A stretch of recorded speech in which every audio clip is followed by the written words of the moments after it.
직업은 만화가인데 만화도 그리면서 그림으로 하는 뭐 여러 가지 일들을 하는데 요즘엔 또 뭐 광고도 그렇고 라이브 드로잉으로 좀 유명세를 타고 있는 김정기입니다.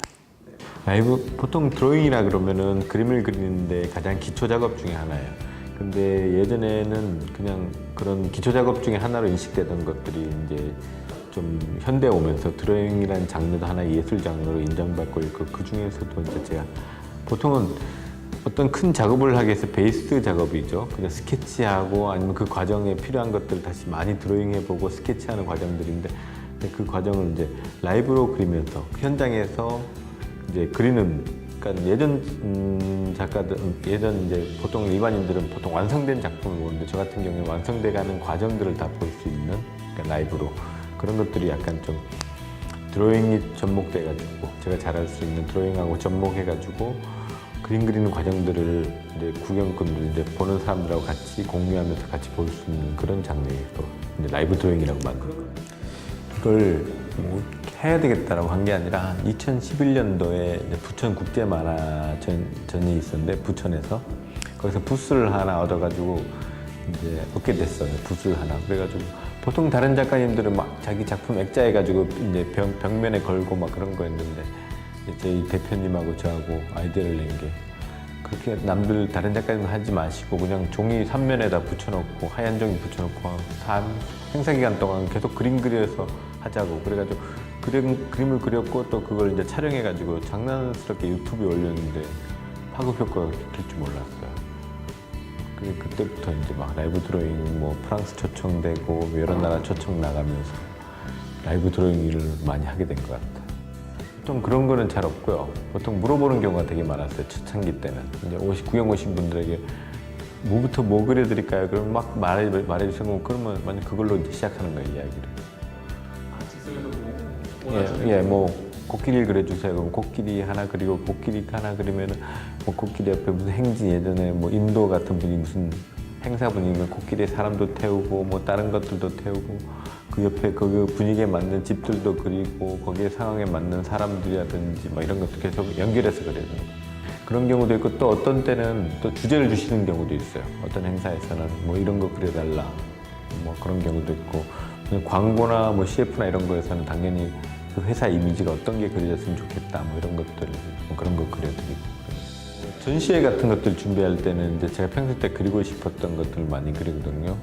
예를 들어서 뭐 올해 초에 했던 프랑스 전시 같은 경우에서는 한국적인 것들 많이 그렸어요. 전설 같은 것들 이야기, 우리 별지구전에 관한 거, 아니면 혹부리 영감에 관한 이야기들을 제 나름대로 해석해서 그리고 그런 것들도 있었고, 또 예전에는 젊었을 때는 이렇게 영상 시각적인 걸에서 얻는 정보들이 되게 많았어요. 영화라든지 뮤직비디오라든지 이런 것들이 많았는데, 나이가 들면 들수록 그냥 현실적인 것들, 그냥 주변의 풍경들에서 얻는 것들이 더 많아지는 것 같아요. 그래서 그런 거 안에서 좀 이질적인 이미지를 또 하는 것도, 만약 예를 들어서 막 그런 거 있잖아요. 예전에 뭐 시위 현장에서 남녀가 키스하고 있는 장면이라든지 그런 것 좀 약간 이질적인 상황에서의 그런 이미지들 있잖아요. 그런 것들 넣는 것들도 좋아하고.